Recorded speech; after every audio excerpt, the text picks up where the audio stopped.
बिस्मिल्लाहिर्रहमानिर्रहीम। कैसे हैं भैया आप लोग? रटना नहीं है, समझना है। SN textbook board first year chemistry, new book, chapter number 3, theories of covalent bonding and shapes of molecules का पार्ट 2 हम करने जा रहे हैं। पार्ट 1 हमने कर लिया है, उसके अंदर जितनी डिटेल्ड बेसिक बातें मुझे बतानी थी, समझानी थी, वो मैं बता चुका। ये मैं आपको बता दूं, आपको मेरी बात समझ में नहीं आएगी अगर आपने पार्ट 1 को कम से कम 2 दफ़ा नहीं देखा। नई बातें हैं, पहले आपने सुनी ही नहीं शायद, और अब आपके लिए ये हैरत अंगेज़ बातें हैं सारी की सारी। ठीक है, स्पेस से मैंने शुरू किया था, स्पेस का कॉन्सेप्ट मैंने आपको दिया था। अब यहाँ पर वैलेंस बॉन्ड थ्योरी का पार्ट 2 जो है वो अब हम करने जा रहे हैं। इसमें जो बातें लिखी गई हैं वो मैं आपको बता देता हूँ। वैलेंस बॉन्ड थ्योरी, इसको इन शॉर्ट जो है वीबीटी कहा जाता है। ये इसका पार्ट 2। कॉपी पेंसिल ले लीजिए, लेक्चर को नोट करना है और मुस्कुराते रहना। कह रही है ये थ्योरी? सबसे पहले तो ये आपको ये बता दूँ, आपको पता है क्लासिकल, ये मॉडर्न थ्योरीज अब आ रही हैं। किस किस ने दी थी ये तो अभी बात हम कर लेते हैं। ये थ्योरी जो मॉडर्न थ्योरीज हैं ये किसके हवाले से हैं? ये केमिकल बॉन्ड के हवाले से हैं। केमिकल बॉन्ड के हवाले से हैं। केमिकल बॉन्ड क्या है मैं आपको पहले ही बता चुका हूँ। एक फोर्स है, क्या कर रही है? ये बांध के रख रही है एटम्स को, bind atoms in a molecule, bind atoms in a molecule. मैंने पहले भी ये बात बताई थी आपको कि हमेशा हम ये बात तो सुनते हुए आ रहे हैं कि हमारी दुनिया, हमारी कायनात जो है, हम सब जो है सब एटम्स से मिल के बने हैं। ये बात तो हमें याद है, लेकिन हम इसके मिलने पे गौर नहीं करते। मिलना, एटम्स का मिलना, एटम मिले हैं, सिर्फ मिले नहीं हैं, वो बाइंड भी हुए हैं, वो जुड़े भी हैं आपस में।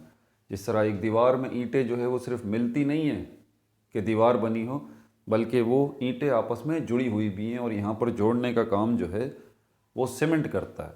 बिल्कुल इसी तरह हमारे इर्द गिर्द हम सब जो एटम्स से मिल के बने हैं, तो एटम्स भी आपस में जुड़े हुए हैं। कौन सी चीज़ है, कौन सी सीमेंट है? यहाँ पर एक फोर्स है जिसको हम केमिकल बॉन्ड कहते हैं। इसी के हवाले से ये एक थ्योरी है, वैलेंस बॉन्ड थ्योरी। इसका पार्ट 2 हम करने जा रहे हैं। स्पेस का कॉन्सेप्ट हमने देखा था। ठीक है, जो पॉइंट आपकी बुक के अंदर मौजूद है, जो इन्फॉर्मेशन मौजूद है, वो सब मैं यहाँ पर लिखता चला जाऊँगा। ठीक है, और आगे बढ़ने से पहले फिर एक क्विक रिव्यू ज़रा अगर आप ले लें, केमिकल बॉन्ड का पुराना तस्वुर क्या था और नया तस्वुर क्या है। ये इससे तो कोई शक नहीं है कि ये जो है वो फोर्स है। पैदा कौन कर रहा है ये फोर्स? ये इलेक्ट्रॉन कर रहा है। इस बात को मत भूलिएगा। कौन पैदा कर रहे हैं? ये इलेक्ट्रॉन्स जो है ये फोर्स पैदा कर रहे हैं। ठीक है, और इलेक्ट्रॉन्स की इस पैदा करदा फोर्स की ही वजह से एटम आपस में जुड़े हुए हैं। समझ में आ रही है बात आपको? तो ये फोर्स प्रोड्यूस कर रहे हैं इलेक्ट्रॉन। अब इलेक्ट्रॉन्स को लोकेट करना ज़रूरी है। इलेक्ट्रॉन्स को लोकेट करना भी ज़रूरी है। मतलब लोकेट मतलब कहाँ हैं इलेक्ट्रॉन, वेयर, इलेक्ट्रॉन एटम के अंदर कहाँ पर हैं, इसको भी समझना ज़रूरी है। दूसरी बात यह है कि एटम का तस्वुर क्या है, इलेक्ट्रॉन का तस्वुर क्या है, कॉन्सेप्ट क्या है। देखें, जब भी पार्टिकल की बात आती है ना, तो आपके जहन में फ़ौरन एक बात आती है, कोई छोटी सी बॉल, कोई छोटी सी बॉल इस तरह की, ये पार्टिकल है, ये पार्टिकल है, इस तरह की। यही बात है ना? बिल्कुल हमारे जहनों में भी यही बात आई थी। और इलेक्ट्रॉन का इसमें कोई शक नहीं है कि इलेक्ट्रॉन जो है वो एक पार्टिकल ही है, बिल्कुल इसी तरह का। लेकिन पार्टिकल के साथ साथ इलेक्ट्रॉन जो है एक वेव भी है। दोहरी खुसूसियत हैं इसकी, एक वेव भी है। ये बात आप जहन में रखिएगा, इसको मैं एक्सप्लेन करता हूँ। ठीक है, अब दूसरी बात कि इलेक्ट्रॉन एक पार्टिकल भी है, एक वेव भी है। इसका कॉन्सेप्ट हमारे जहन में बनेगा क्या, हमारी इमेजिनेशन में बनेगा क्या? फिर पिछली वीडियो के अंदर मैंने आपको मैग्नेट का कॉन्सेप्ट दिया था, और मैंने कहा था कि ये मैग्नेट है। ठीक है, प्लस माइनस इसके 2 हिस्से हैं, और इसके इर्द गिर्द एक इनविजिबल स्पेस है। इस इनविजिबल स्पेस का ही सारा का सारा गेम है, और इसी स्पेस को जो है वो हम फील्ड कहते हैं। अब ज़रा मेरी बात ध्यान से सुनिएगा। आप अक्सर सुनते हैं, आपने थ्योरीज़ में सुना भी होगा इलेक्ट्रॉन को ढूंढना मुश्किल है। इलेक्ट्रॉन कहाँ पर है इसको ढूंढना मुश्किल है। इस वक्त एक इलेक्ट्रॉन कहाँ पर है एक एटम के अंदर, उसकी एग्जैक्ट लोकेशन बताना, एग्जैक्ट लोकेशन बताना पॉसिबल नहीं है। ये अजीब सी बात है। इलेक्ट्रॉन की एग्जैक्ट लोकेशन बताना पॉसिबल नहीं है, ये अजीब सी बात है। देखिए, ये हमारा जहन सोचता है ना कि यार ये क्या बात हुई, एक चीज़ एग्जिस्ट करती है तो भाई वो कहीं तो होगी ना। एटम के अंदर ही है, एटम के अंदर शेल में है, शेल के अंदर सब शेल में है, सब शेल के अंदर ऑर्बिटल के अंदर है, ऑर्बिटल के अंदर जो है वो शेल, सब शेल, मिसाल के तौर पर एस सब शेल ले लें, गोल होता है ये इस तरह का। इस एस सब शेल के अंदर एक ऑर्बिटल है, ठीक है, वो भी गोल है इस तरह का, ठीक है। इस ऑर्बिटल के अंदर जो है वो इलेक्ट्रॉन मौजूद है, जिसको हम रिप्रेजेंट कर रहे हैं इस आधे एरो से। अब हमें पता है कि एटम के अंदर शेल है, शेल में सब शेल है जो कि एस है, और एस के अंदर ये एस की शेप जो है वो गोल है। तो अल्टीमेटली इसके अंदर जो ऑर्बिटल है उसकी शेप भी गोल है, एक ही ऑर्बिटल है इसके अंदर, और उसी के अंदर इलेक्ट्रॉन मौजूद है। तो इलेक्ट्रॉन यार कहीं यहाँ होगा, यहाँ होगा, यहाँ होगा, यहाँ होगा, यहाँ होगा, होगा तो इसी ऑर्बिटल के अंदर ना। एक बात तो तय है, तो क्या परेशानी क्या है आखिर ये बताना कि भाई इलेक्ट्रॉन इस ऑर्बिटल के अंदर किस जगह पर मौजूद है, क्या प्रॉब्लम है इसको बताना। ये ज़रा इसको समझिएगा क्यों प्रॉब्लम है कि ये बात तय है कि इसी, अब ये ऑर्बिटल जो है ना, इसको मत भूलिएगा कि शेल क्या है, शेल भी असल में एक स्पेस ही है, और इसके अंदर जो सब शेल है वो भी एक स्पेस ही है। इस स्पेस की शक्ल कैसी है, इसकी गोल शक्ल है इस तरह की, ये रहा, जैसे बड़ी सी एक बॉल है, मैजिशियंस के पास जैसे होती है ऐसे बॉल है। तो ये भी स्पेस है, और ये ऑर्बिटल जो है सर, ये भी इसकी शेप कैसी है, इसकी शेप भी जो है वो गोल है, ऑर्बिटल की शेप भी गोल है। तो ऑर्बिटल भी क्या हुआ, ये भी स्पेस ही हुआ। तो एटम के अंदर शेल यानी कि स्पेस, उसके अंदर एक और स्पेस सब शेल, और उसके अंदर एक और स्पेस ऑर्बिटल गोल। तो यार स्पेस के अंदर इलेक्ट्रॉन को ढूंढना कि इस वक्त इलेक्ट्रॉन कहाँ है, क्या मुश्किल है। इसकी मिसाल मैं आपको इससे दे देता हूँ, ज़रा इसको समझ लें।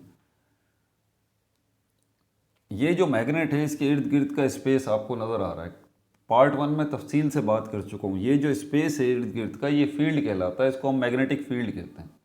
अब ये आपको मैग्नेट नज़र आ रहा है, अगर मैग्नेट, और इसी तरह जिस तरह ये मैग्नेट है इसके इर्द गिर्द का स्पेस है, बिल्कुल इसी तरह एक इलेक्ट्रॉन को अगर लें ना, तो एक इलेक्ट्रॉन को मैं अगर यहाँ पर ये छोटी सी बॉल बना देता हूँ, ठीक है, और इसके इर्द गिर्द का ये स्पेस जो है ये इसकी फील्ड है। ये बात मैंने आपको पहले ही बता दी है कि एक जिस तरह मैग्नेट जो है उसकी प्रॉपर्टीज़ होती हैं, एक मैग्नेट जो है वो फोर्स ऑफ अट्रैक्शन जो है वो जनरेट करता है, और ये फोर्स ऑफ अट्रैक्शन की रेंज जो है वो कहाँ तक है, इस स्पेस के अंदर अंदर कोई भी मैग्नेटिक प्रॉपर्टी वाली चीज़ आएगी, जैसे कि ये आयरन का पीस है, तो यहाँ पर आते ही ये आयरन का पीस फ़ौरन चिपक के इस मैग्नेट से चिपक जाएगा। तो ये इनविजिबल स्पेस जो है इस मैग्नेट के गिर्द, ये क्या है, ये मैग्नेटिक फील्ड है। एग्जैक्टली यहाँ पर भी यही होगा। ये जो इलेक्ट्रॉन है इसके इर्द गिर्द का जितना स्पेस है ना सारा का सारा, तो ये इसकी क्या है, ये फील्ड है। अब यहाँ पर ये मैग्नेट था, ये इसका स्पेस था, तो ये स्पेस कहलाया मैग्नेटिक फील्ड। ये इलेक्ट्रॉन है, इसका स्पेस है इर्द गिर्द का, तो इसको हम कहेंगे इलेक्ट्रोस्टैटिक फील्ड, इलेक्ट्रिक फील्ड कहेंगे। क्या कहेंगे, इलेक्ट्रिक फील्ड, नोट कर लीजिए, इलेक्ट्रिक फील्ड। अब ये जो इलेक्ट्रिक फील्ड है जो आपको नज़र आ रही है, और इलेक्ट्रिक फील्ड भी मत भूलिएगा स्पेस है, स्पेस से मैंने बात शुरू की है। इलेक्ट्रिक फील्ड जो है इस इलेक्ट्रॉन के इर्द गिर्द, ये क्या है, ये भी स्पेस है, और ये मैग्नेट के इर्द गिर्द जो मैग्नेटिक फील्ड है ये भी क्या है, स्पेस है।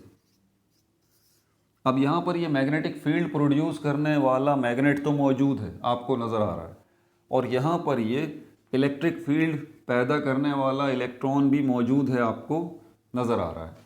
जिस तरह ये मैग्नेट जो है, इसकी फील्ड के अंदर कोई भी मैग्नेटिक प्रॉपर्टी वाली चीज़ आती है, मैग्नेट उसको पकड़ के अपनी तरफ खींच लेता है। एग्जैक्टली इलेक्ट्रॉन भी यही काम करता है। आप इलेक्ट्रॉन को, प्रोटॉन को छोटे छोटे से मैग्नेट जो है वो कंसीडर कर सकते हैं इस पॉइंट ऑफ व्यू से कि जिस तरह मैग्नेट काम कर रहा है इसी तरह ये इलेक्ट्रॉन भी काम कर रहा है, इसी तरह प्रोटॉन जो है वो भी काम कर रहा है। ठीक है, ये मैं पॉजिटिव पार्टिकल बना देता हूँ, पी तो नहीं होता, ये प्रोटॉन हो गया। ठीक है, ये पार्टिकल, ये इसके गिर्द का स्पेस है, ये इसकी फील्ड हो गई। इस प्रोटॉन की फील्ड जो है वो भी क्या कहलाएगी वो भी इलेक्ट्रिक फील्ड कहलाएगी। इलेक्ट्रॉन की फील्ड जो है, इलेक्ट्रॉन के इर्द गिर्द का स्पेस जो है वो नेगेटिव इलेक्ट्रिक फील्ड कहलाएगी, और प्रोटॉन के इर्द गिर्द का जो स्पेस है वो पॉजिटिव इलेक्ट्रिक फील्ड कहलाएगी। अगर मैं इस प्रोटॉन और इस इलेक्ट्रॉन को एक जगह पर इकट्ठा कर दूं तो आप देखें ये बिल्कुल इस तरह से बिहेव करेगा जैसे कि ये मैग्नेट कर रहा है। मैग्नेट का ये आधा पोर्शन पॉजिटिव मैग्नेटिक फील्ड है और ये आधा पोर्शन नेगेटिव मैग्नेटिक फील्ड है। ठीक है, लेकिन यहाँ पर इलेक्ट्रॉन और प्रोटॉन क्योंकि जुदा जुदा अलग अलग पार्टिकल हैं तो इसकी फील्ड जो है वो सिर्फ नेगेटिव है, इसकी फील्ड जो है वो पॉजिटिव है। इसके इर्द गिर्द का स्पेस जो है वो नेगेटिव है, इसके इर्द गिर्द का स्पेस जो है वो पॉजिटिव है।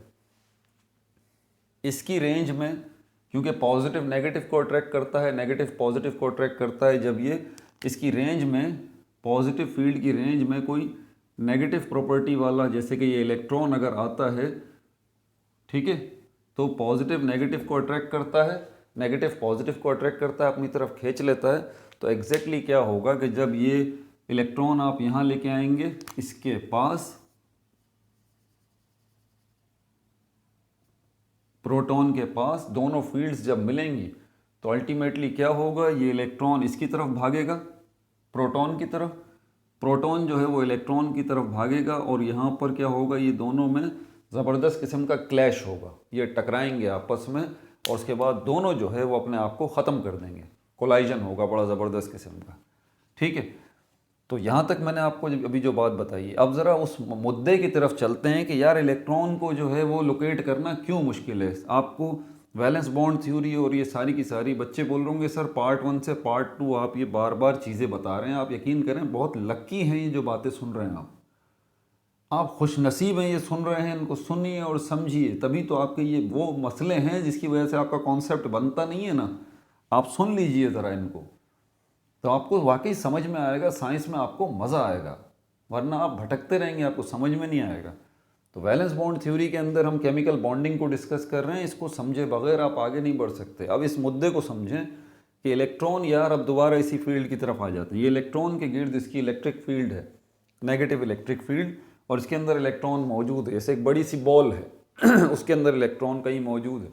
तो मौजूद है तो उसकी लोकेशन बताना कि इस वक्त इलेक्ट्रॉन कहाँ है, ये क्या मुश्किल है। ये मार्कर इस वक्त यहाँ पर है, मैं इसकी लोकेशन पूछता हूँ, आप सर बता देंगे बड़ी आसानी के साथ, सर ये रहा, क्योंकि ये मार्कर रुका हुआ है। पहली प्रॉब्लम इलेक्ट्रॉन के साथ ये है कि ये एक जगह रुका हुआ नहीं है। दो तरह की हरकत होती है एक इलेक्ट्रॉन की, एक तो उसकी अपनी हरकत होती है स्पिन वाली। स्पिन किसको कहते हैं, हाफ सर्कुलर मोशन को कहते हैं, जस्ट लाइक दिस, ऐसे, ये ऐसे। इस मार्कर को मैं दिखाता हूँ, इसकी मैं स्पिन बनाता हूँ, ये देखें, इसके कैप की तरफ देखिए, ये यहाँ से यहाँ आ रहा है, फिर यहाँ आ रहा है, यहाँ आ रहा है, फिर यहाँ आ रहा है, यहाँ आ रहा है, फिर यहाँ आ रहा है। This is called spin. आप देखें कि सर्किल पूरा नहीं हो रहा, ऐसे नहीं हो रहा, यूँ नहीं हो रहा, ठीक है, ऐसे नहीं हो रहा, सर्किल पूरा मुकम्मल नहीं हो रहा, हाफ सर्किल है। कैसे, यूँ, ये ये समझ में आ रही है बात। आप कह सकते हैं कि सर्किल सर मुकम्मल तो हो रहा है, ये वाली साइड ऊपर जा रही है और ये वाली साइड नीचे आ रही है ये वाली साइड नीचे आ रही है तो ये वाली साइड ऊपर आ रही है, सर्किल तो मुकम्मल हो रहा है। ऐसी बात नहीं है, आप इस पोर्शन को देखें, पूरा सर्किल मुकम्मल, इस पॉइंट ऑफ व्यू से तो सर्किल मुकम्मल हो रहा है कि ये वाला कैप यहाँ पे आ रहा है और इस कैप की बैक साइड जो यहाँ आ रही है, इस तरह से ये सर्किल मुकम्मल हो रहा है। लेकिन इस अगर हम इसको सामने रखें कैप को तो हमें नज़र आ जाएगा कि सर्किल मुकम्मल नहीं हो रहा। इसको स्पिन कहते हैं। ये इलेक्ट्रॉन की स्पिन जो है वो इसी तरह की होती है, ठीक है।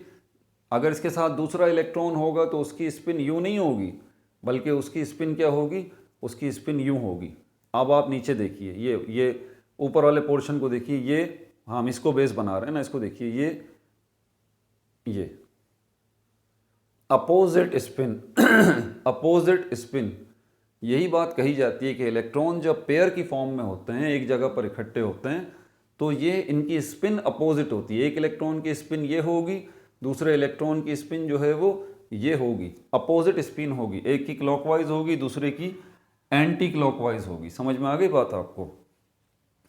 अब ये बात, एक हरकत तो मैंने आपको बता दी। तो मार्कर से, अगर हम मार्कर की लोकेशन की बात करते हैं और इलेक्ट्रॉन की लोकेशन की बात करते हैं, तो पहला मसला सामने आया कि ये मार्कर जो है, इसको तो आप जो है वो एक जगह पर रुका हुआ है, आप बता सकते हैं ये मार्कर इस वक्त कहाँ है।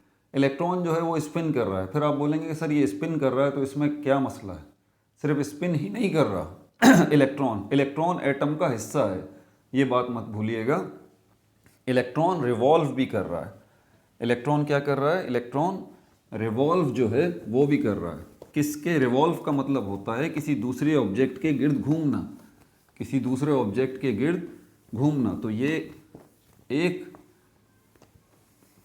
इलेक्ट्रॉन जो है वो किसके गिर्द घूम रहा है? एटम में न्यूक्लियस के गिर्द। ठीक है, इसी को मैं ले आऊँ अगर यहाँ पर, तो ये रहा इलेक्ट्रॉन जो कि घूम रहा है। हम नॉर्मली किस तरह बनाते हैं? ये बनाते हैं, ये इलेक्ट्रॉन घूम रहा है नहीं, ये बच्चों को समझाने के लिए बताया जाता है। अब आप खुल के ज़रा इस पिक्चर को समझिए कि ऐसा नहीं होता। ये एक लाइन में जो आपको घूमता हुआ नज़र आ रहा है, नहीं, ऐसी बात नहीं है। इलेक्ट्रॉन एक लाइन में नहीं घूम रहा। अगर एक लाइन में घूम रहा होता तो आसानी से बता सकते भाई ये इस वक्त कहाँ है, ऐसी बात नहीं है। इस न्यूक्लियस के गिर्द भी एक बॉल बनी हुई है, गोल बॉल। ठीक है, ये गोल बॉल जो है ये क्या है? ये एस सब शेल है। ये गोल बॉल जो है ये के शेल है, पहला शेल, पहला इलेक्ट्रॉन है ना, के शेल है। और इसके अंदर जो है वो एक और बॉल है, उसको हम कहेंगे सब शेल, और वो कौन सा होगा? वो एस होगा। के शेल के अंदर, के बॉल के अंदर एस जो है वो सब शेल है, एस वाली बॉल है, और इसके अंदर ऑर्बिटल है एक, जिसके अंदर ये इलेक्ट्रॉन मौजूद है। ठीक है, बोर्ड पे मैं इसको बता नहीं सकता, इसलिए आप ज़रा समझ लीजिएगा इस तरह से। ठीक है, ये बीच में न्यूक्लियस है और उसके इर्द गिर्द आगे पीछे इस तरह से सर्किल में बड़ी सी बॉल, उसके अंदर बॉल, उसके अंदर बॉल। तो ये तीनों बॉल्स जो हैं ये क्या हैं? ये भी बॉल, ये भी बॉल, और ये ऑर्बिटल जो है ये भी बॉल। तीनों स्पेसिस हैं। तीनों क्या हैं? स्पेसिस हैं। इसी सर्कुलर स्पेस के अंदर, सर्कुलर स्पेसिस हैं ये। सिर्फ एस की बात कर रहा हूँ, सर्कुलर स्पेसिस, सर्कुलर स्पेसिस। के जो है, के शेल जो है वो भी सर्कुलर स्पेस है, उसके अंदर एस सब शेल जो है वो भी सर्कुलर स्पेस है, और उसके अंदर ये जो एक ऑर्बिटल है ये भी सर्कुलर स्पेस है। समझ में आ रही है बात? तो ये सर्कुलर स्पेस, गोल स्पेस जो है वो मौजूद है। उसके अंदर कहीं, उसके अंदर कहीं इलेक्ट्रॉन मौजूद है, क्योंकि इलेक्ट्रॉन मुसलसल हरकत में है। कौन सी दो हरकतें हैं? एक तो स्पिन वाली, ठीक है, और दूसरी हरकत कौन सी? हाफ बना रहा हूं मैं, ये देखें, ये स्पिन बताएगा आपको। ये एक ही इलेक्ट्रॉन है, याद रहे, ये एक ही इलेक्ट्रॉन है। तो एक हरकत तो इलेक्ट्रॉन की स्पिन वाली हो गई। दूसरी हरकत क्या है इलेक्ट्रॉन की? कि वो न्यूक्लियस के गिर्द घूम रहा है, न्यूक्लियस के गिर्द घूम रहा है, न्यूक्लियस के गिर्द घूम रहा है। अब मुझे बताइए, जब आप ये जो एक इलेक्ट्रॉन जिसकी अपनी एक स्पिन है और यही इलेक्ट्रॉन न्यूक्लियस के गिर्द घूम रहा है, तो इलेक्ट्रॉन जो है वो क्या है? इलेक्ट्रॉन अकेला थोड़ी है भाई, इलेक्ट्रॉन की फील्ड भी तो है, इलेक्ट्रॉन की फील्ड भी तो है। तो जब इलेक्ट्रॉन घूम रहा है, तो इसी घूमने के दौरान उसकी फील्ड जो है वो भी घूम रही है। उसके इर्द गिर्द जो स्पेस है, इलेक्ट्रॉन के इर्द गिर्द जो स्पेस है वो भी घूम रहा है इसी तरह से। यही बात है ना। अब जरा मैं आपको खुल के बात बता दूं, डाइजेस्ट कर लेंगे जो बात बताने जा रहा हूं, डाइजेस्ट करनी पड़ेगी क्योंकि यही हकीकत है। ये जो हम कहते हैं ना के शेल है, यानी कि सर्कुलर स्पेस है न्यूक्लियस के गिर्द, इसके अंदर एस सब शेल है, वो भी सर्कुलर स्पेस है न्यूक्लियस के गिर्द, और इसके अंदर ये ऑर्बिटल है, ये भी क्या है? सर्कुलर स्पेस है न्यूक्लियस के गिर्द, और इसमें इलेक्ट्रॉन मौजूद है। तो ये स्पेस जो के शेल स्पेस है, सब शेल एस स्पेस है, और ये ऑर्बिटल जो है ये भी स्पेस है। तो पता है आपको एक्चुअली ये है क्या? ये तीनों स्पेसेस असल में इलेक्ट्रिक फील्ड हैं। इलेक्ट्रिक फील्ड है, electric field of electron. Electron की इलेक्ट्रिक फील्ड जो है ना, मैं कह रहा हूँ कि एक इलेक्ट्रॉन के इर्द गिर्द, जैसे मैग्नेट के इर्द गिर्द का स्पेस है मैग्नेटिक फील्ड, एग्जैक्टली इलेक्ट्रॉन के इर्द गिर्द जो क्या है, जो स्पेस है, जो उसकी इलेक्ट्रिक फील्ड है, एक्चुअली ये के शेल और उसके अंदर एस सब शेल और उसके अंदर जो है वो ये ऑर्बिटल, ये एक्चुअली है क्या, ये हकीकत में है क्या? ये वही इलेक्ट्रिक फील्ड है इलेक्ट्रॉन की, इलेक्ट्रॉन के इर्द गिर्द का स्पेस है। अगर टीचर हजरात मुझे देख रहे हैं ना, तो वो यकीनन ये सुन के शॉक हो गए होंगे कि सर ये बात जो आपने बताई है ये ऐसी आपने बता दी या फिर वर्किंग है इसके ऊपर? मेरी वर्किंग है भाई, मेरी वर्किंग है इसके ऊपर, मेरी रिसर्च है इसके ऊपर, मैं ऐसे ये बात नहीं कर रहा।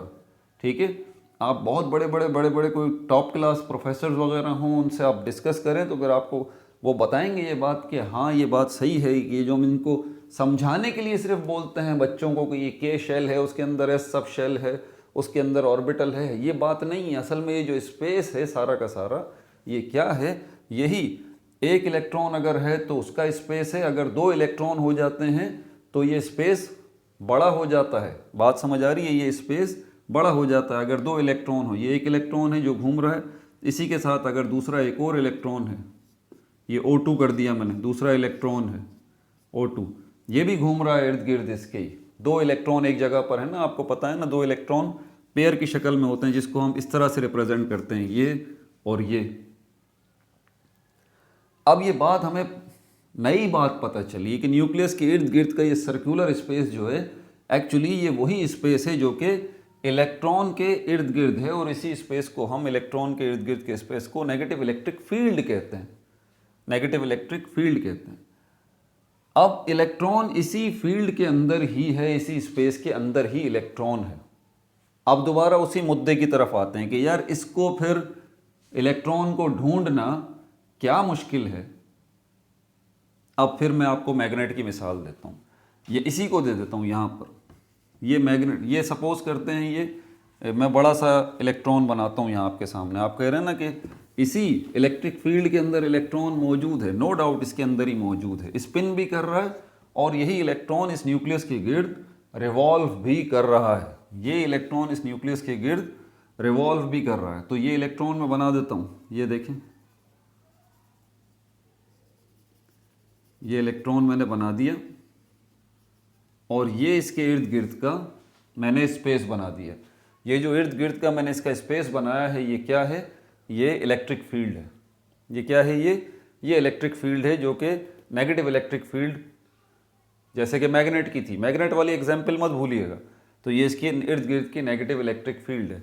अब यहाँ पर ये इलेक्ट्रॉन आपको इतना बड़ा नज़र आ रहा है, अभी तो नज़र आ रहा है, और अभी रुका हुआ भी नज़र आ रहा है। हालांकि रुका हुआ नहीं है, आपको पता है कि इलेक्ट्रॉन हरकत में है, इलेक्ट्रॉन हरकत में है।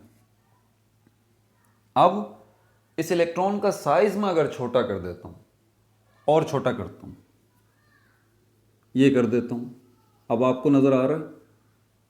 ये मत भूलिएगा कि ये हरकत में है, ठीक है, रुका हुआ मैंने, मजबूरी है मेरी तो बनाना भाई। मैं अपनी इमेजिन में देखें कि इलेक्ट्रॉन इधर घूम रहा है ऐसे, ठीक है, हरकत में है, इसी स्पेस के इर्द गिर्द, अपने इसी स्पेस के अंदर ये हरकत में है।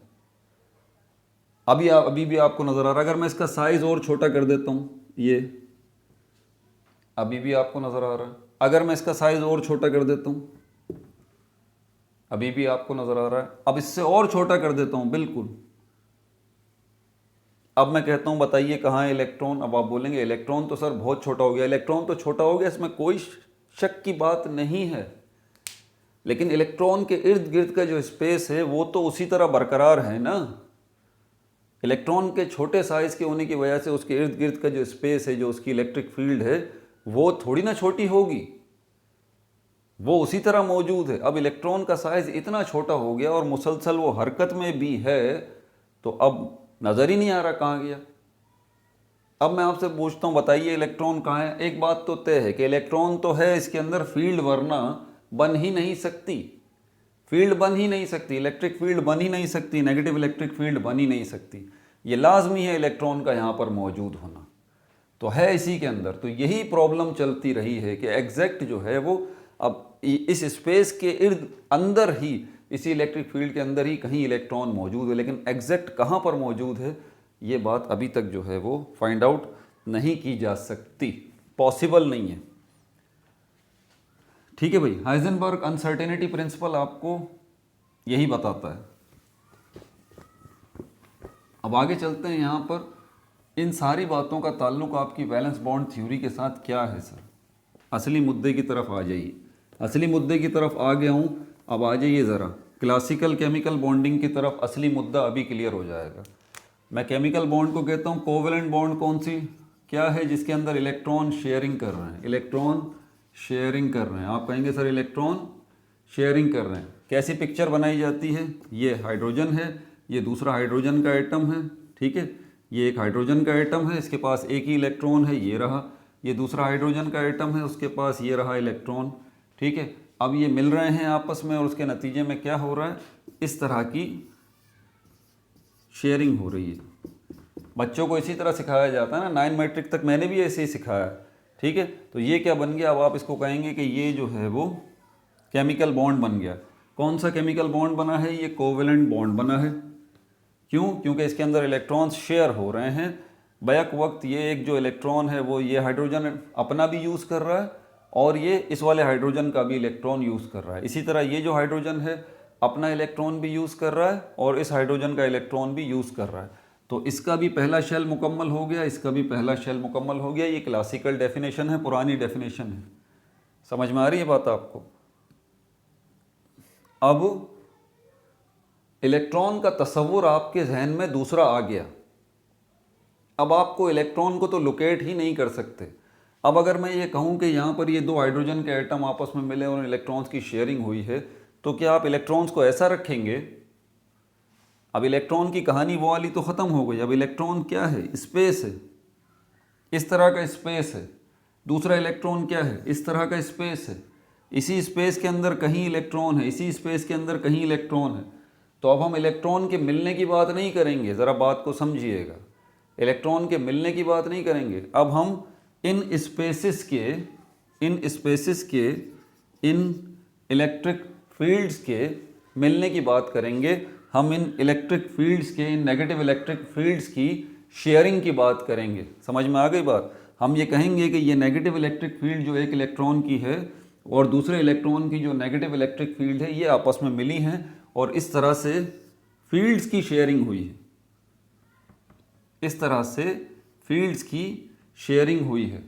और क्योंकि हमें इलेक्ट्रॉन का नहीं पता, इस फील्ड के अंदर, इलेक्ट्रिक फील्ड के अंदर, इस स्पेस के अंदर भी इलेक्ट्रॉन मौजूद है, इस इलेक्ट्रिक फील्ड के अंदर भी इलेक्ट्रॉन मौजूद है, लेकिन हमें एग्जैक्ट नहीं पता। लेकिन हमारी मैथमेटिक्स बताती है कि ये जो पोर्शन है, ये जो पोर्शन है, ये कंबाइंड शेयरिंग वाला है। इस पोर्शन को अगर आप देखें तो इसमें ये वाली जो नेगेटिव इलेक्ट्रिक फील्ड है इस इलेक्ट्रॉन की, और ये जो दूसरे इलेक्ट्रॉन की नेगेटिव फील्ड है, ये कंबाइंड, इसको मैं बताता हूँ ये क्या है, कंबाइंड कह लें या आप शेयर्ड कह लें। कंबाइंड या शेयर्ड जो है वो क्या है, वो इलेक्ट्रिक फील्ड है, नेगेटिव इलेक्ट्रिक फील्ड। और यहीं पर इसी कंबाइंड या शेयर्ड इलेक्ट्रिक फील्ड पे मैक्सिमम पॉसिबिलिटी है। देखें ये बात को समझिएगा, मैक्सिमम पॉसिबिलिटी है इलेक्ट्रॉन के पाए जाने की, कि इलेक्ट्रॉन क्लाउड जो है, दोनों इलेक्ट्रॉन जो हैं, ये वाला इलेक्ट्रॉन जिसकी ये फील्ड है, दूसरा वाला इलेक्ट्रॉन जिसकी ये फील्ड है, अपनी अपनी फील्ड में इलेक्ट्रॉन कहाँ पर हैं, इस जगह पर सबसे ज़्यादा पाए जाएंगे। ये हमारी मैथमेटिक्स बताती है, ये हमारे एक्सपेरिमेंट्स बताते हैं, इस बात को साबित करते हैं ये। और यही बात वैलेंस बॉन्ड थ्योरी कहती है। Valence bond theory chemical bonding को उस पॉइंट ऑफ व्यू से नहीं पेश करती जैसे कि क्लासिकल तरीके से आपको कोवेलेंट बॉन्डिंग जो है वो बताई जाती थी। नहीं, वैलेंस बॉन्ड थ्योरी आपको शेल की बात करेगी, सब शेल की बात करेगी, ऑर्बिटल की बात करेगी। अब मेरी बात ध्यान से सुनिएगा, मैंने कहा वैलेंस बॉन्ड थ्योरी शेल की बात करेगी, सब शेल की बात करेगी, ऑर्बिटल की बात करेगी। शेल क्या है? स्पेस है। किसका स्पेस है? इलेक्ट्रॉन का। क्या नाम है उस स्पेस का? Negative field of electron, negative electric field of electron. तो शेल क्या है? वो भी स्पेस है। सब शेल क्या है? वो भी स्पेस है। ऑर्बिटल क्या है? वो भी स्पेस है। तीनों स्पेसेस ही हैं। स्पेस स्पेस स्पेस, एक स्पेस के अंदर का स्पेस, उसके अंदर स्पेस, उसके अंदर स्पेस। और ये तीनों स्पेसेस असल में हैं क्या? ये इलेक्ट्रिक फील्ड हैं, नेगेटिव इलेक्ट्रिक फील्ड और फील्ड्स ऑफ इलेक्ट्रॉन। अगर एक इलेक्ट्रॉन है, जैसे कि हाइड्रोजन एटम था, अगर एक इलेक्ट्रॉन है जैसे कि हाइड्रोजन एटम को अगर आप ले लें यहाँ पर, तो ये जो इस इलेक्ट्रॉन है इसकी जो नेगेटिव फील्ड होगी, तो आप इसको कहेंगे negative electric field of electron. किसको? के शेल को, एस सब शेल को, और इसके अंदर जो ऑर्बिटल है उसको क्या कहेंगे? नेगेटिव इलेक्ट्रिक फील्ड कहेंगे।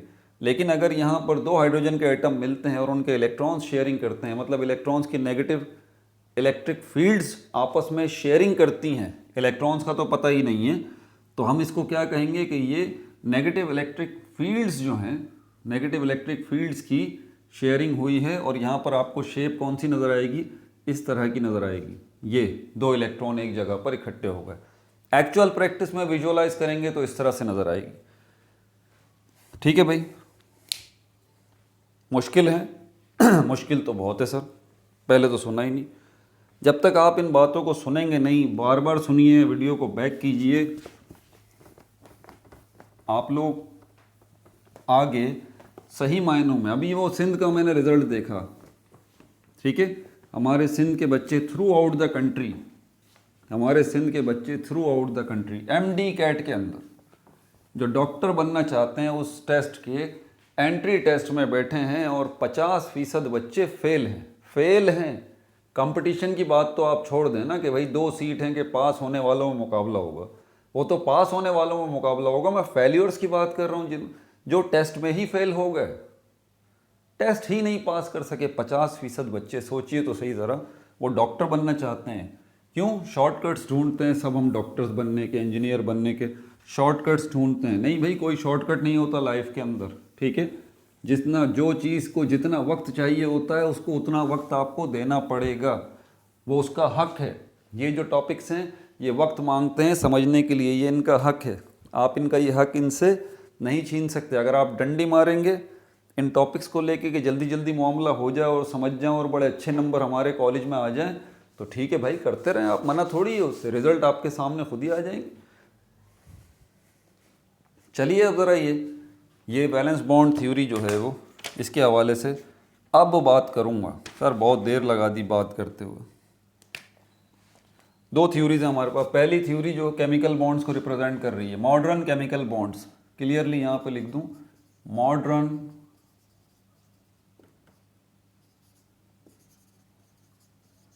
Chemical bonds, modern chemical bonds हैं। वैलेंस बॉन्ड थ्योरी जो है, ठीक है, किसने दी थी? ये लंदन और हिटलर ने दी थी। पॉइंट्स मिल रहे हैं आपको, ज़रा नोट कर लीजिए। लंदन एंड हिटलर, इन्होंने ये जो है वो थ्योरी दी थी। कब दी थी? ये 1927 में दी थी। नोट्स बनाते रहिए। कब दी थी? 1927 में इन्होंने ये थ्योरी दी थी। ये थ्योरी आपको क्या बताती है? टेल्स यू, ये थ्योरी आपको क्या बताती है? How bonding in covalent molecule takes place, how bonding in covalent molecule takes place, कि कोवलेंट मॉलिक्यूल्स के अंदर बॉन्डिंग कैसे होती है। क्लियरली इस बात को ध्यान में रखिएगा, आयोनिक बॉन्ड की बात नहीं हो रही, आयोनिक बॉन्डिंग की बात नहीं हो रही, ठीक है। और इसका मेथड क्या है, प्रोसेस क्या है, इसमें एक्चुअली हो क्या रहा है, प्रोसेस क्या हो रहा है केमिकल बॉन्डिंग के दौरान। Process during covalent bonding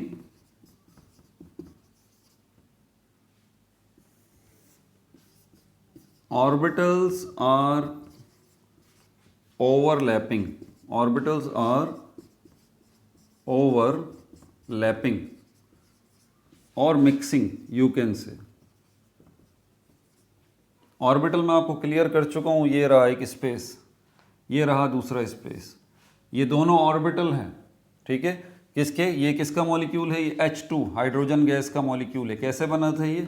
hydrogen और हाइड्रोजन के एटम आपस में मिले थे। तो हाइड्रोजन और हाइड्रोजन के एटम जब आपस में मिले हैं तो एक्चुअली हाइड्रोजन के पास भी एक इलेक्ट्रॉन है, दूसरे हाइड्रोजन के पास भी एक इलेक्ट्रॉन है। एक हाइड्रोजन के एटम के पास जो एक इलेक्ट्रॉन है उसके इर्द गिर्द की जो फील्ड है असल में वही उसका के शेल है, वही इसका सब शेल एस है और वही उसका ऑर्बिटल है और उसी नेगेटिव इलेक्ट्रिक फील्ड के अंदर ही इलेक्ट्रॉन मौजूद है। और ये नेगेटिव इलेक्ट्रिक फील्ड इस इलेक्ट्रॉन की कहाँ है? इस न्यूक्लियस के इर्द गिर्द, इस न्यूक्लियस के इर्द गिर्द। ये रहा दूसरे हाइड्रोजन एटम का, ये एक हाइड्रोजन एटम, दूसरा हाइड्रोजन एटम, ये इसके इर्द गिर्द का नेगेटिव इलेक्ट्रिक फील्ड, ये सेंटर में न्यूक्लियस, इसके इर्द गिर्द का नेगेटिव इलेक्ट्रिक फील्ड। ये दो नेगेटिव इलेक्ट्रिक फील्ड्स जो हैं इनका सिर्फ ये पोर्शन जो है, सिर्फ ये पोर्शन जो है वो आपस में शेयरिंग कर रहा है। इसी शेयरिंग को, इसी मिक्सिंग को हम ओवरलैपिंग का नाम देते हैं। क्या नाम देते हैं? कि ऑर्बिटल्स जो हैं वो ओवरलैप कर रहे हैं, ऑर्बिटल्स जो हैं वो आपस में मिक्स हो रहे हैं, ऑर्बिटल्स जो हैं वो आपस में शेयरिंग ऑफ इलेक्ट्रॉन कर रहे हैं। अब बात समझ में आई आपको? शेयरिंग ऑफ इलेक्ट्रॉन, यहाँ पर मैक्सिमम प्रोबेबिलिटी है इलेक्ट्रॉन्स के पाए जाने वाली इलेक्ट्रॉनिक कॉन्फ़िगरेशन की डेंसिटी है। नोट कर लिया आपने? आगे और बात बताता हूँ आपको इसके हवाले से। अच्छा, इसके अजम्पशंस क्या क्या हैं? लंदन और हिटलर ने दी, क्लियरली आपको पता लग गया। अब आगे चलते हैं।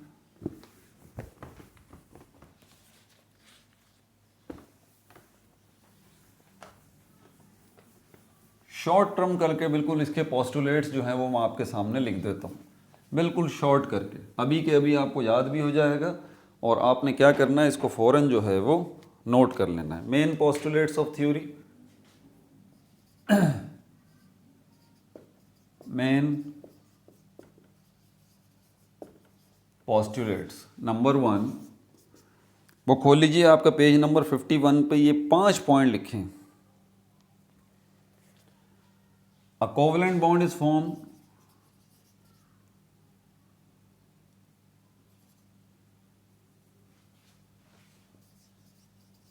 a covalent bond is formed। Covalent bond कब बन रहा है भाई? Due to the overlap of half filled orbital, overlap of half filled orbital, ठीक है भाई। अच्छा, उसके बाद फिर हमारे पास क्या है?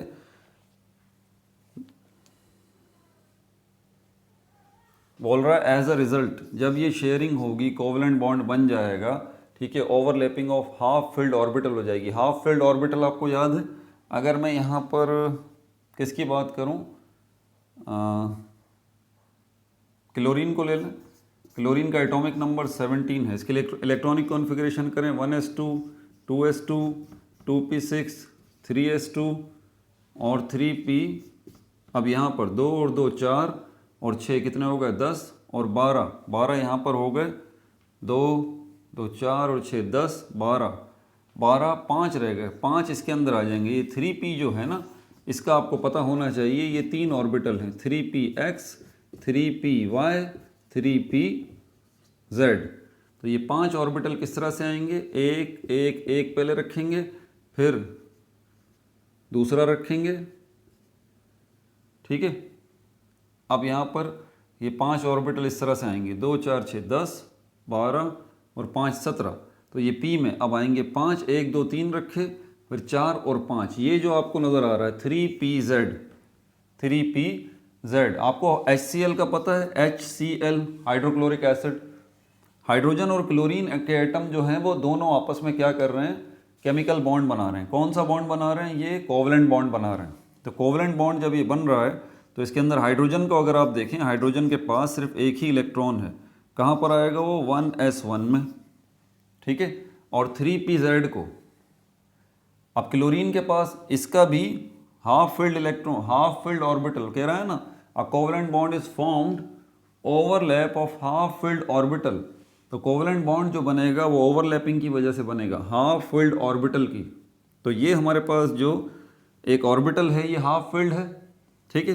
तो ये आगे आएगा हाइड्रोजन की साइड से, और क्लोरीन की साइड से ये जो pz वाला है ये आगे आएगा। आपको ये बात पता है, ये बात हमने बताई हुई है कि s जो ऑर्बिटल है उसकी शेप ऐसी होती है, और p जो ऑर्बिटल है उसकी शेप डम्बल्ड होती है, ठीक है। तो यहाँ पर px जो है, px को अगर हम लें, 3 है ना इसके अंदर, एक ऑर्बिटल ये है, एक ऑर्बिटल ये है, और तीसरा ऑर्बिटल ये है। तो px horizontal x axis direction में ये शेप है इसकी, और ये py vertical direction y axis के अंदर दूसरे वाले ऑर्बिटल की शेप ये है, ये px है, ये py है। pz कैसे होगा, क्रॉस में होगा इस तरह से, ये बनेगा, ये z एक्सिस डायरेक्शन है, और ये pz हो जाएगा। इसी तरह से ये आके इसके साथ जो है वो लगेगा ऐसे, यूं ये। तो ये हमारे पास हो गया 1s1, ये सर्किल वाला, और ये जो आपको नज़र आ रहा है ये क्या है हमारे पास, 3pz। इस तरह से इसका ये जो ऑर्बिटल है 3pz ये हाफ फील्ड था, ठीक है। और ये जो s वाला ऑर्बिटल है इसका ये भी क्या है, हाफ फील्ड था, 1s1। ये दोनों आपस में मिले हैं और उसके नतीजे में दो ऑर्बिटल्स जो हैं उनकी ओवरलैपिंग हुई है। ये देखें, इनकी ओवरलैपिंग हुई है। ये जो दो ऑर्बिटल हैं, ये जो ऑर्बिटल है इसकी जगह जो है वो ये खाली है।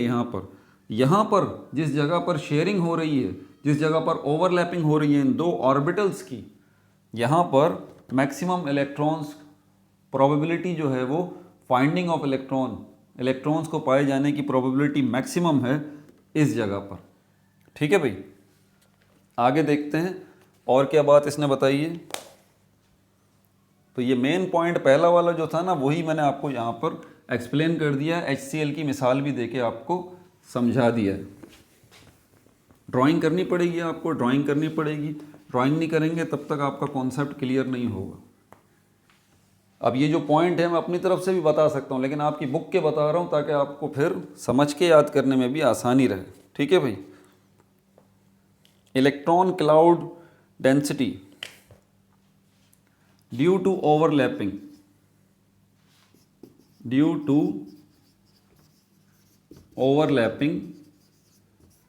ओवरलैपिंग की वजह से इलेक्ट्रॉन क्लाउड डेंसिटी, अब इसको ज़रा आप समझ लीजिएगा, electron cloud density, electron cloud density जो है इसका मतलब ये है कि इलेक्ट्रॉन्स के पाया जाना किसी एक जगह पर, ठीक है। Maximum probability of finding an electron, maximum probability बहुत ज़्यादा तादाद में, यानी कि आप ये समझिए इलेक्ट्रॉन क्लाउड डेंसिटी का मतलब ये कि यहाँ पर इलेक्ट्रॉन जो है वो बहुत ज़्यादा अपना असर रखते हैं। अब हम इलेक्ट्रॉन को पार्टिकल पॉइंट ऑफ व्यू से नहीं देखेंगे, हम इलेक्ट्रॉन को electric field point of view से देखेंगे। कहीं पर इलेक्ट्रिक फील्ड जो है उसकी इंटेंसिटी ज़्यादा है, कहीं इंटेंसिटी उसकी कम है। अब ये एक नया टॉपिक निकल जाएगा, उसमें मैं जाना नहीं चाहता, कभी मौका मिलेगा तो फिर बताऊँगा इसको भी। तो जहाँ पर इलेक्ट्रॉन नज़दीक होगा, जिस स्पेस में ये स्पेस है यहाँ पर, ठीक है, इसमें इलेक्ट्रॉन यहाँ पर मिसाल के तौर पर मौजूद है, तो ये जो यहाँ पर जो इलेक्ट्रिक फील्ड होगी, नेगेटिव इलेक्ट्रिक फील्ड, वो ज़्यादा आपको महसूस होगी। यहाँ पर फोर्स ऑफ अट्रैक्शन, रिपल्जन बहुत ज़्यादा होगी, फोर्स ऑफ अट्रैक्शन इस जगह पे, क्योंकि इलेक्ट्रॉन इस जगह पर आया हुआ है। यहाँ पर इसका असर जो है वो थोड़ा हल्का होगा, वीक होगा, इस जगह पे ज़्यादा होगा क्योंकि यहाँ पर इलेक्ट्रॉन ज़्यादा है। इसी को हम कह रहे हैं इलेक्ट्रॉन क्लाउड डेंसिटी। तो ड्यू टू ओवरलैपिंग वो कह रहा है इलेक्ट्रॉन क्लाउड डेंसिटी जो है, इलेक्ट्रॉन क्लाउड डेंसिटी जो है somewhere between the two overlapped orbital, somewhere, कहीं ना कहीं ये इलेक्ट्रॉन डेंसिटी बता रहा है समवेयर। ये आपको वैलेंस बॉन्ड थ्योरी याद नहीं होगी इतनी आसानी से, इसको ज़रा समझ लीजिए। बोल रहा है ओवरलैपिंग की वजह से ये जो इलेक्ट्रॉन क्लाउड डेंसिटी है, इसका बाकी का पॉइंट मैं यहाँ लिख रहा हूँ, ये जो इलेक्ट्रॉन क्लाउड डेंसिटी है, ठीक है, कहाँ होगी? Somewhere between the two overlapped orbital, somewhere between two overlapped orbital. मिसाल के तौर पर अभी मैंने आपको HCl की मिसाल दी, HCl की। अब HCl में आपको पता है हाइड्रोजन का 1s1 है, और क्लोरीन में आपको पता है कौन सा था, 3pz वाला। ये तो इसकी शेप कैसी थी? इसकी शेप डम्बल थी, लेकिन x एक्सिस डायरेक्शन में नहीं थी, इसकी थी y axis z axis direction में। ये जो 1s ऑर्बिटल था हाइड्रोजन का, ये गोल था, तो ये इस तरह से मिले थे और इस तरह से ये, ठीक है। तो अब यहाँ पर वो क्या कह रहा है, ड्यू टू ओवरलैपिंग, ओवरलैपिंग हो गई, ठीक है। इलेक्ट्रॉन क्लाउड डेंसिटी, जहाँ इलेक्ट्रॉन का असर बहुत ज़्यादा हो, मतलब वहीं पर इलेक्ट्रॉन ज़्यादा मौजूद होंगे, जहाँ पर असर बहुत ज़्यादा है, जहाँ पर नेगेटिव फील्ड जो है, इलेक्ट्रिक फील्ड जो है, उसका असर बहुत ज़्यादा है, तो किस जगह पर होगा? जहाँ पर इलेक्ट्रॉन जो है वो ज़्यादा होंगे। तो इलेक्ट्रॉन क्लाउड डेंसिटी किस जगह पर होगी? बोल रहा है समवेयर, कहीं पर, between the two overlapped orbitals, दो ओवरलैप्ड ऑर्बिटल्स जो हैं, इन्हीं में कहीं ना कहीं किसी जगह पर इलेक्ट्रॉन क्लाउड डेंसिटी मैक्सिमम होगी, ज़्यादा होगी। अब किस जगह पर होगी ये मैं आपको पहले ही बता चुका हूँ, इस जगह पर नहीं, इस जगह पर जहाँ पर एक्चुअली ओवरलैपिंग हुई है, शेयरिंग हुई है, ठीक है। पी का पूरा ऑर्बिटल जो है वो शेयर्ड नहीं हुआ, ओवरलैप नहीं हुआ ओ के साथ, इसके साथ, एस के साथ, और ये एस वाला जो ऑर्बिटल है ये भी पूरा का पूरा देखें ओवरलैप नहीं हुआ पी की इस लॉब के साथ। ये दो लॉब्स कहलाती हैं, ये एक लॉब है और ये दूसरी लॉब है, ठीक है। तो ये दूसरा पॉइंट हो गया। तीसरा पॉइंट यहाँ लिखता हूँ, आप इसी तरह पिक्चर बना के भले इसको नोट कर लें, और अच्छे तरीके से कॉन्सेप्ट जो है वो बैठ जाएगा आपको।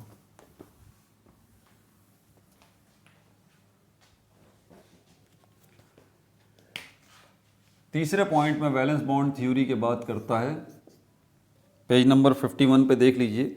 The electrons present in both overlapped orbital should be in opposite spin. ये बात तो मैं आपको बता चुका हूँ कि इलेक्ट्रॉन्स जो होंगे, electrons in overlapped orbital, overlapped या shared orbital, overlapped orbital, electrons in overlapped orbital, opposite spin। Bullets में मैंने लिख दिया है, समझ जाइएगा, अपोजिट स्पिन। तो ये जो इलेक्ट्रॉन होंगे किसके अंदर, ओवरलैप्ड ऑर्बिटल्स में, ओवरलैप्ड ऑर्बिटल में ये इलेक्ट्रॉन्स क्या होंगे, अपोजिट स्पिन में होंगे। ये तीसरा पॉइंट है। चौथा पॉइंट नोट कर लीजिए, द स्ट्रेंथ ऑफ बॉन्ड। अब जो ये बॉन्ड भी तो बनेगा ना, हाइड्रोक्लोरिक एसिड HCl के जो मॉलिक्यूल बना है, इसमें हाइड्रोजन और क्लोरीन के एटम जो हैं वो आपस में जुड़ गए हैं। HCl, हाइड्रोजन और क्लोरीन के एटम जो हैं, एटम तो है ना भाई, ये दो आपस में जुड़ गए हैं। तो किस वजह से जुड़े हैं? ये बॉन्ड की वजह से। कौन सा बॉन्ड है? ये कोवेलेंट बॉन्ड है। ये कोवेलेंट बॉन्ड क्यों बना है? क्योंकि ओवरलैपिंग हुई है हाइड्रोजन के s ऑर्बिटल और क्लोरीन के pz ऑर्बिटल के दरमियान, तो यहाँ ये बॉन्ड बना है। उसकी स्ट्रेंथ की बात हो रही है, स्ट्रेंथ ऑफ बॉन्ड, ठीक है। स्ट्रेंथ यानी कि उसकी ताकत जो है, strength of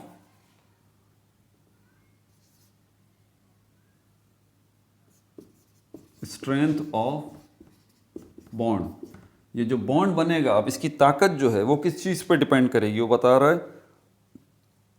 the strength of bond is determined by the extent of overlap. Strength of bond जो है अगर आपको फाइंड आउट करनी है, फाइंड आउट कैसे कर सकते हैं, डिटरमाइन कैसे कर सकते हैं, एक्सटेंट ऑफ ओवरलैपिंग, किस हद तक ओवरलैपिंग हुई है। अगर ओवरलैपिंग ज़्यादा हुई ही होगी, यानी कि दो ऑर्बिटल जो हैं वो फुली एक दूसरे में मिक्स हो गए होंगे, तो क्या होगा, बॉन्ड जो है वो स्ट्रॉन्ग बनेगा बॉन्ड जो है वो स्ट्रॉन्ग बनेगा।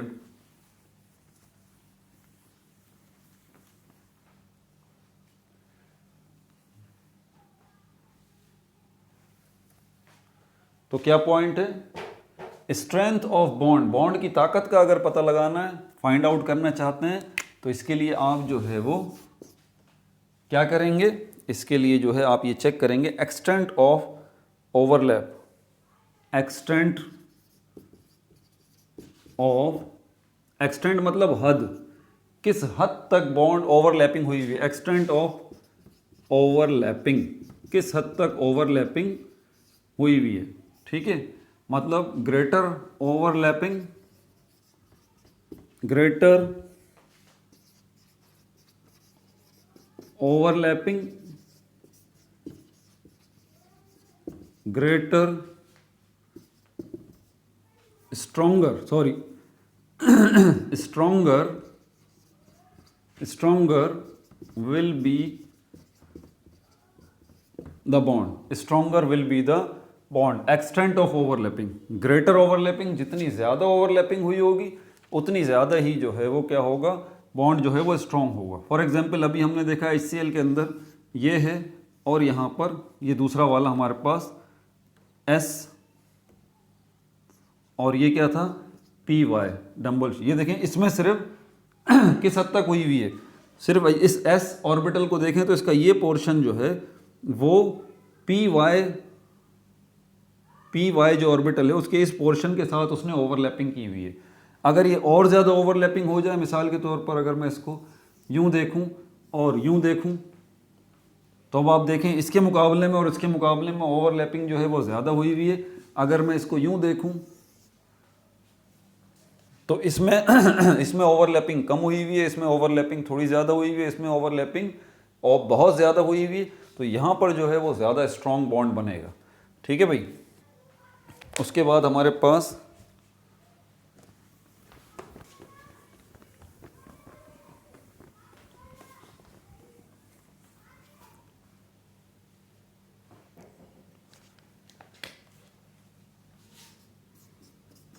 पांचवा जो पॉइंट आ जाता है, each atom involve in the overlapping keep its own atomic orbital. Each atom, मिसाल मत भूलिएगा, मिसाल अगर भूल जाएंगे तो फिर गड़बड़ हो जाएगी। हाइड्रोजन और क्लोरीन को देखें, इसका जो है वो जब ये मिल रहे हैं आपस में तो इसका ऑर्बिटल और इसका ऑर्बिटल आपस में मिल रहे हैं, लेकिन यहाँ पर ये हाइड्रोजन और ये क्लोरीन, ये अपना ऑर्बिटल क्लोरीन ने, जैसे आयोनिक बॉन्ड में नहीं होता, आयोनिक बॉन्ड में इलेक्ट्रॉन पूरा का पूरा चला जाता है। सोडियम क्लोराइड की मिसाल देखें आप, सोडियम क्लोराइड की मिसाल देखें तो सोडियम अपना एक इलेक्ट्रॉन पूरा दे रहा है क्लोरीन को, क्लोरीन पूरा एक इलेक्ट्रॉन ले रहा है। तो यहाँ पर ऐसी बात नहीं होती शेयरिंग के अंदर, कोवेलेंट बॉन्डिंग के अंदर पूरे पूरे इलेक्ट्रॉन देने की बात नहीं होती, पूरे पूरे इलेक्ट्रॉन लेने की बात शेयरिंग में नहीं होती, कोवेलेंट बॉन्ड में नहीं होती। हाइड्रोजन अपना जो है वो इलेक्ट्रॉन अब भी अपने पास रखता है और क्लोरीन अपना जो इलेक्ट्रॉन है अब भी अपने पास रखता है, अपने पास रखते हुए दूसरे के साथ जो है वो शेयर करता है। शेयर का मतलब ये होता है कि आप अपने पास भी रखें और दूसरे को भी दें। ठीक है, तो यही बात वो क्या कर रहा है कि each atom keep its own orbital, its own orbital, कि ओवरलैपिंग के दौरान हर एटम जो है वो अपना ऑर्बिटल अपने पास रखता है। ऑर्बिटल का मतलब एग्जैक्टली यहाँ पर इलेक्ट्रॉन ही है। ठीक है, which result in the formation of following two types of covalent bond. अब यहाँ पर हमारे पास atomic electron pair is shared up by both atom. ठीक है, ये बात भी हो गई यहाँ पर। अब यहाँ पर इसके बाद जो हमारे पास दो टाइप्स बनेंगी। ठीक है, इसी पॉइंट ऑफ व्यू से अगर हम देखें हमारे पास जो है वो क्या कह रहा है इसके अंदर, valence bond theory describe to ways of overlapping of atomic orbital. Atomic orbital जो है वो दो तरह से मिलते हैं। मैं इसको मिटा दूं, बल्कि मिटाने की ज़रूरत नहीं, आपको वैसे ही बता देता हूँ। अगला जो हमारे पास वैलेंस बॉन्ड थ्योरी का पार्ट 3 आएगा, इसके अंदर हम जो है वो सिग्मा बॉन्ड को देखेंगे, SS ओवरलैपिंग को देखेंगे और जो है वो SP ओवरलैपिंग को देखेंगे और PP ओवरलैपिंग को देखेंगे, पाई बॉन्ड को देखेंगे, strength of bond in terms of valent bond theory, इसको देखेंगे। अपना बहुत ज़्यादा ख्याल रखिएगा। No like no subscribe, only share.